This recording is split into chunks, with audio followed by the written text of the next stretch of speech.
Howdy folks, this is Checkers back again with another episode of our Fallout New Vegas Let's Play, this time with episode 91, I do believe, and we are back live for the first time in, about 3 months. Well, live-ish.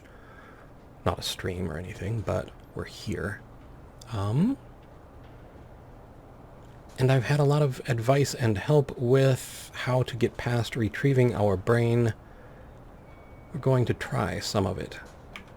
My plan had been to level us, and we are right close. Someone pointed out something which I missed, which is that we do have meeting people. Oh, you've got to be kidding me. At least I just dropped it. Alright, anyway, I will turn it over now to Checkers the Courier before I screw anything else up. Yeah, that might be best. Why don't you just, not touch nothing. And, we're heading outside here.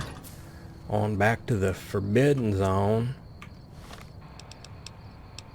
Although, there is just a little part of me that just wants to gain that experience. But I know everybody's chomping on the bit to get me past this here Forbidden Zone, so let's hope this works. I mean, just the traveling here part. It did. Now we've got all the other let's hope this works to continue hoping for. Well, no giant robo-scorpion. You're kidding. Alright, well, I'll check that. Stim pack, steady, purified water. Oh, sure, we can take an empty syringe. Let's go. Now, I can't quite recall, as my memory is a bit more shaky than usual lately, whether or not we have to talk to the old doc again. If we do, I'll just bypass that. Kind of use a little space-time bending to get around it, and we'll see if we can't somehow convince our brain something, anything, even if it's just to stay in that tank. Alright, once more onto the Forbidden Breach. Let's go ahead and press this here space-time key. See how this goes. Now, one of the things it does mention is just kind of, reloading the autosave after you come on in here. Do we just come on up and talk to you? I can't quite recall. Oh, we're not trying to pickpocket you. Well, look who finally dragged themselves in out of the wasteland. Yes. Oh, wait, you know what? This is too weird. I'll be right back. Barring the unlikely event that I evolve some sort of rocket-propelled locomotion, I will be here.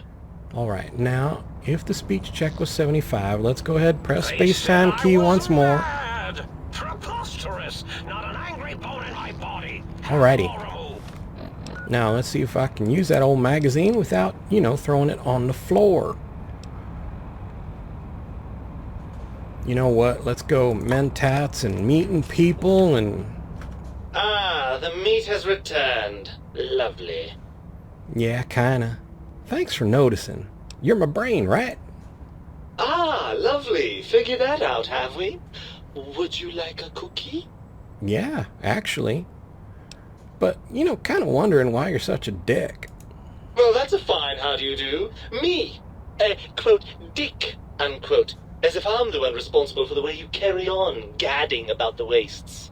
I'm not the one that makes us clamber around Technus-infested ancient vaults or go charging off to New Vegas on missions of ill-conceived revenge.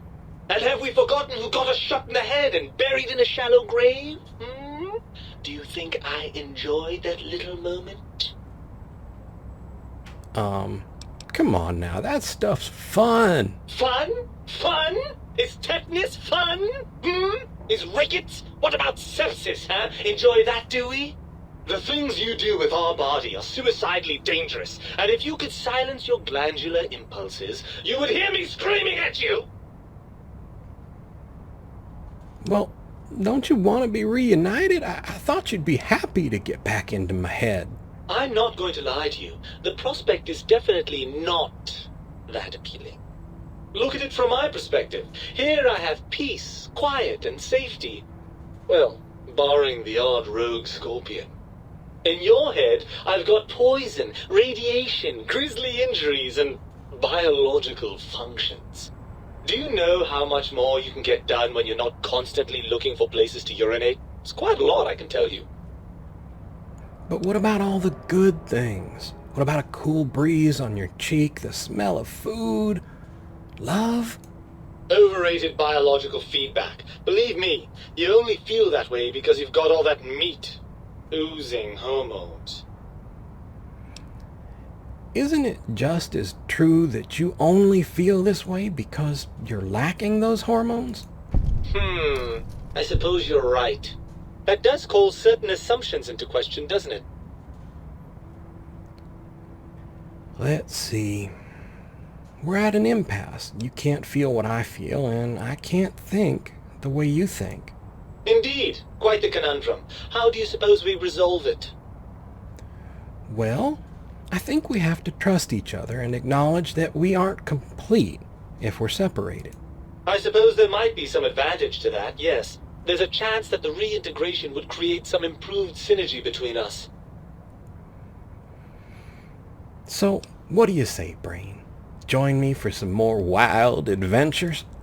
Well, I suppose you've convinced me well enough. I'll rejoin your body if that's your final decision. Unfortunately, before we get to that stage of the proceedings, we have a problem.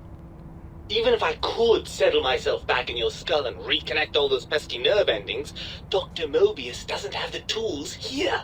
We would have to make use of Dr. Klein's lab, and I rather doubt the brains are inclined to share. Well, then let's go make them share. Come on, Brain, it's stomping time. Oh, lovely. We've reached the mindless violence portion of the program. Tell me, what exactly are you, and I use the word loosely, planning? Planning? Planning. Is this a brain thing? Do I need one of you in my head to know what that word means? Well, I think it might be... Oh, this is fascinating. Well, let's just say that violence is the last resort of the civilized man, and I'm feeling mighty uncivilized. No. Let's go with energy weapons. I'm going to show them what's really the brightest thing in the room. Oh, energy weapons, yes. I'd almost forgotten how much fun those are. How do we proceed then? Well, if the think tank won't hold up their end of the bargain, we'll make them. Let's go. Right. Look out, think tank. This brain is coming out of its jar. I suppose now that we're reunited, you'll want to fill your torso up with those other meaty parts the think tank took from us. Personally, I think your upgrades are quite a bit better. But now that I'm with you, the Sync's autodock can plug them back in no problem. Right then, off we go. Klein will be in for a nasty shock when he realizes the pacification field won't work on a mind and body reunited. Excellent. All right, now, let's see what we've got here. Let's put a couple points in energy weapons so we're a little bit brighter. Maybe a point into medicine. Thinking at least 5 into speech, and maybe 5 more to save us from this trouble in the future. And... what am I forgetting that I always don't want to forget? Well, that's kind of a silly question to ask because no one can answer me right now, but, you know. If I were me, I might...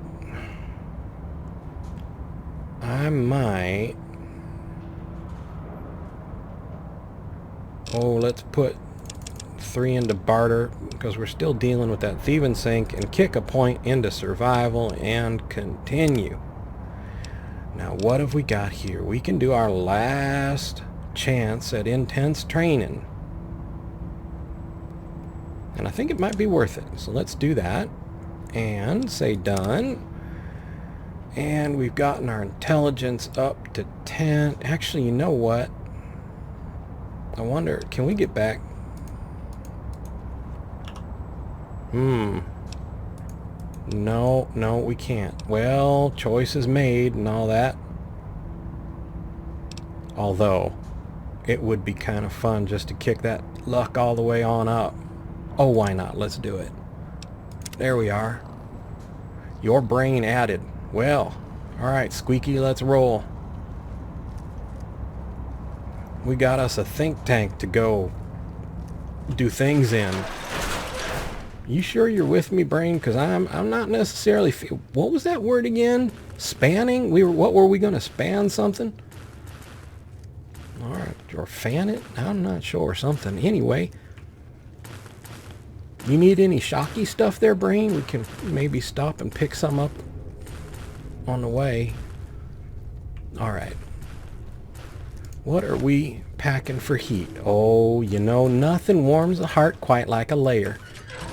Right before it cauterizes the hole it blew it out of.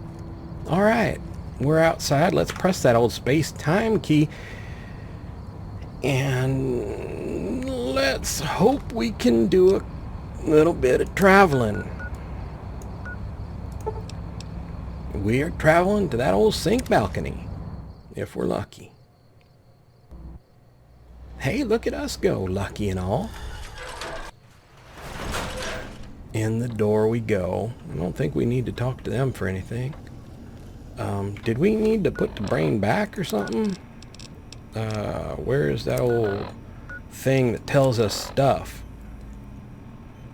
Don't necessarily want my original spine. I think the other checkers wouldn't mind if someone replaced that. Alright.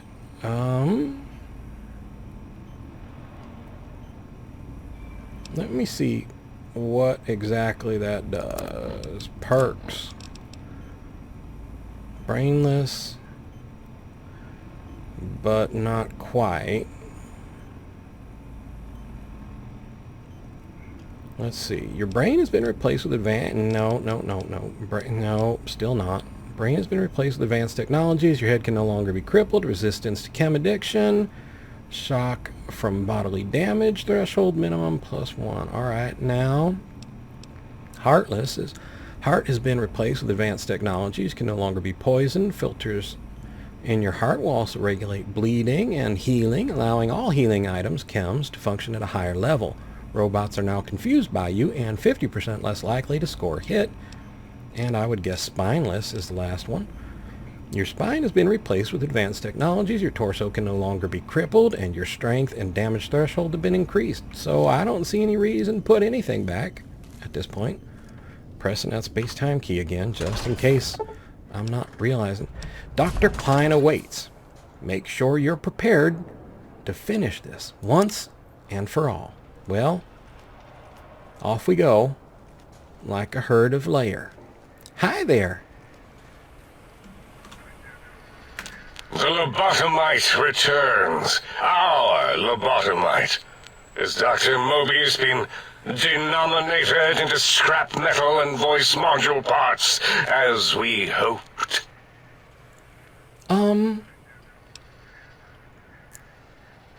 You may not have noticed, but your pacification field is down. Guess what happens now? A fight? I've never been in a fight. What do I... Colleagues! Think tank! Alert! Alert! We are under attack! Oh, well. Behold the power of...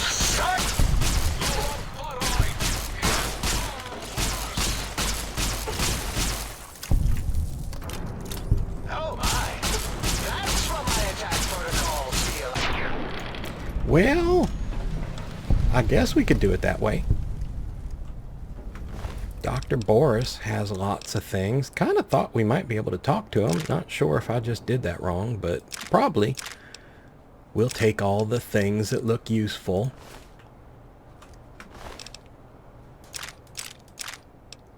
There we are.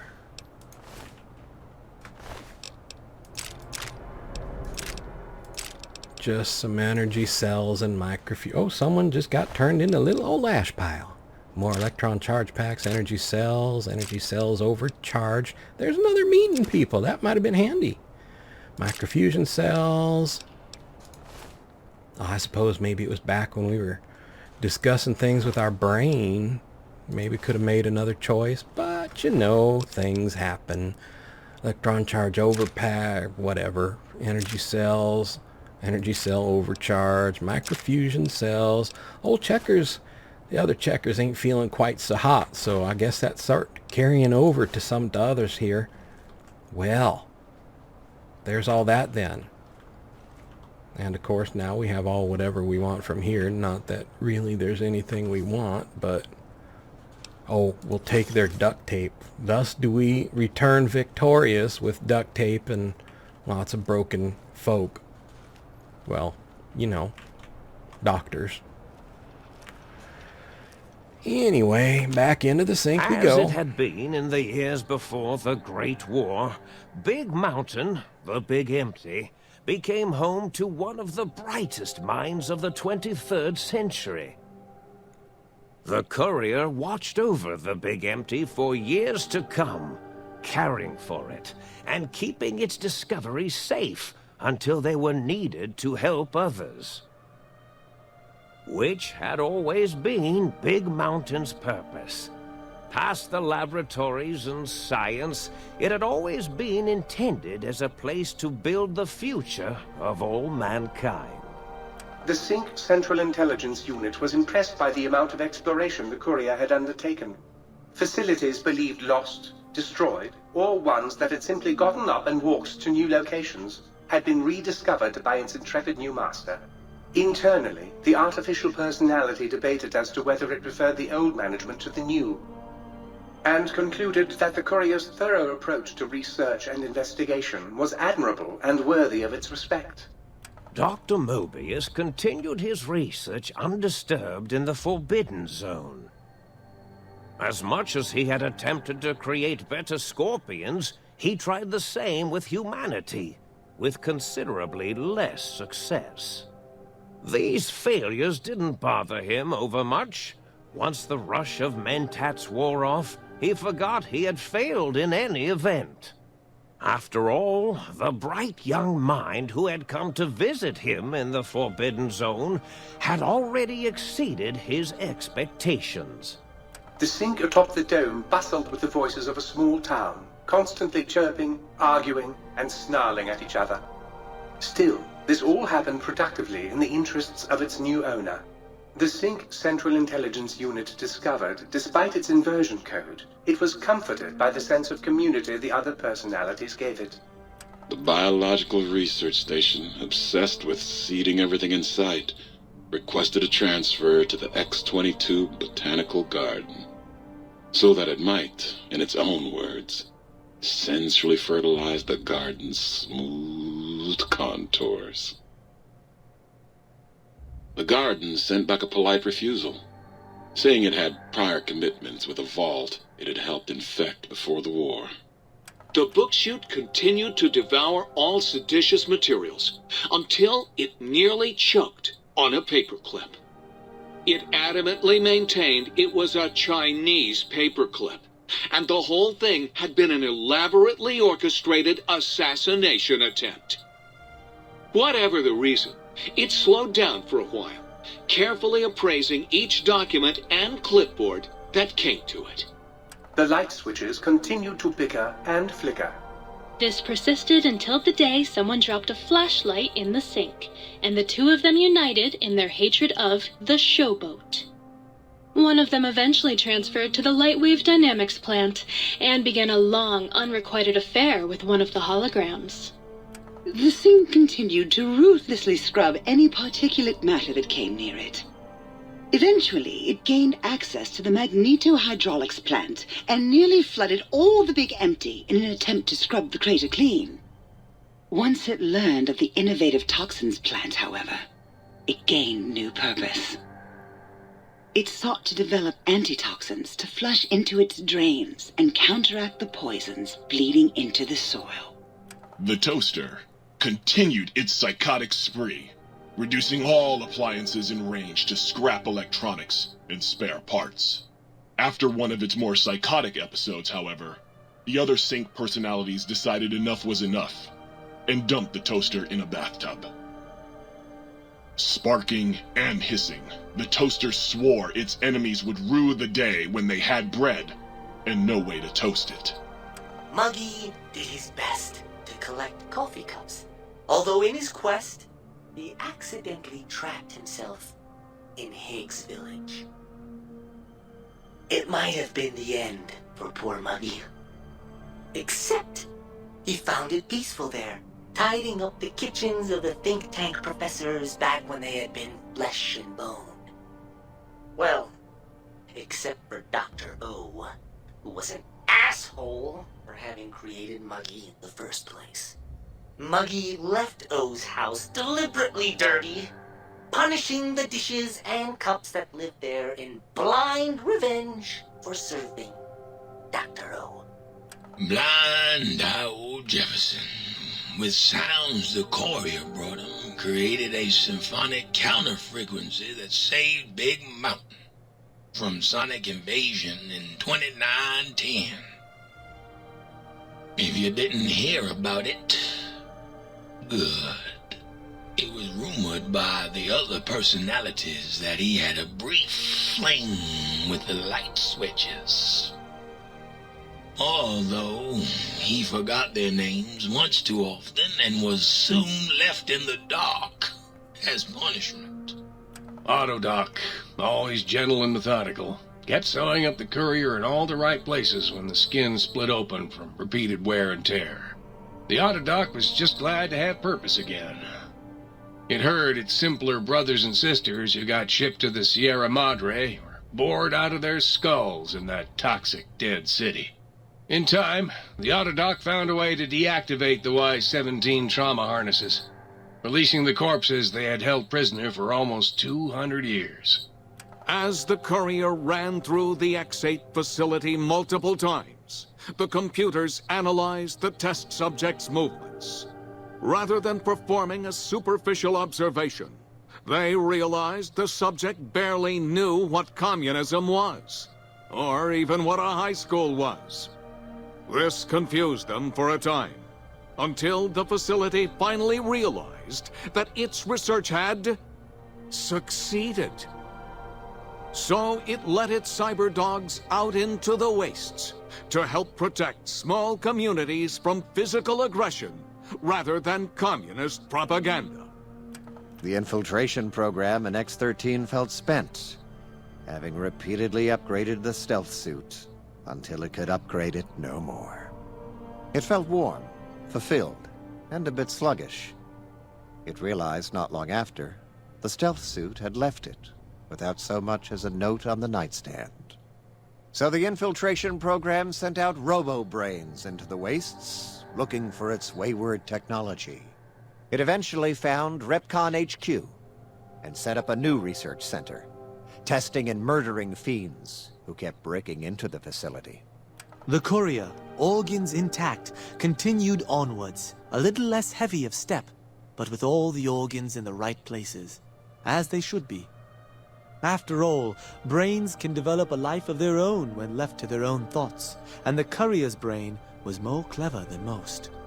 The think tank basement, filled with the lobotomized robotical frames of the doctors, now served as a graveyard.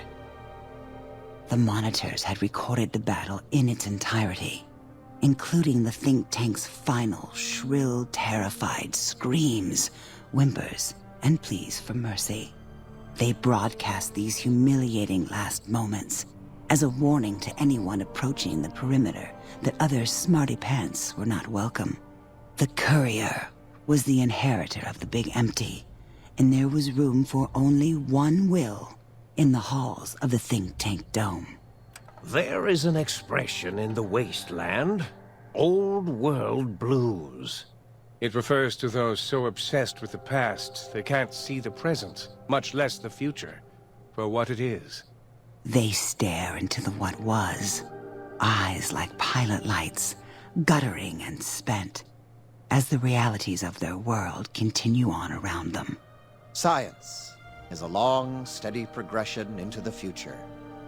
What may seem a sudden event often isn't felt for years, even centuries to come. In the times following the Second Battle of Hoover Dam, however, Old World blues took on a new meaning. Where once it was viewed as a form of sadness, nostalgia, it became an expression describing the potential for the future. It can be easy to see science as evil, technology unchecked as the source of all ills, all misfortunes. With the Courier at the helm, science became a beacon for the future. There was Old World blues, and New World hope. And hope ruled the day at Big Mountain. We could say more, but the stories in the Big Empty speak for themselves.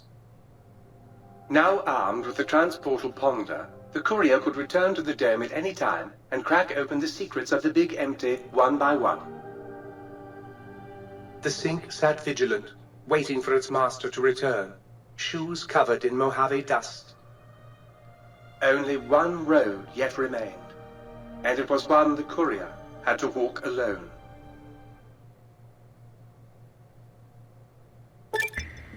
Well, lost the brainless perk, gained a big brain perk. Your brain is back in your body, but some of the advanced technologies remain.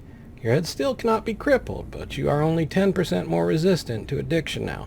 Surprisingly, your damage threshold has been improved by 10%, minimum +1. You've acquired the Big Mountain Transportal Ponder.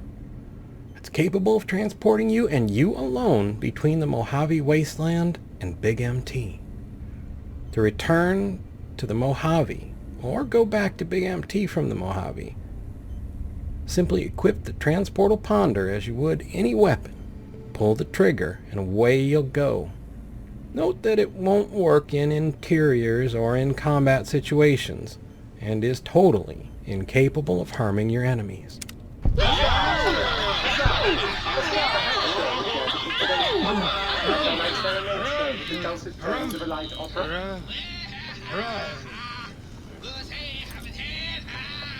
Well, thank y'all, we done did it. And alright. Well, let's step on outside here after we press the old space-time key. Just so we have a bit of quiet to work with. I think for now, we'll end our journey here, as this is a pretty good point. And we'll pick up next time and see where we go from here. For the moment, I would like to say thank you so much for joining me on our journey. I hope you found it entertaining and maybe even just a little bit informative. I would like to invite you to subscribe to that other Checkers fella, and thank you kindly if you are already subscribed. Also like to invite you to like and to share if you so desire. Most of all, though, like to ask you to please take care.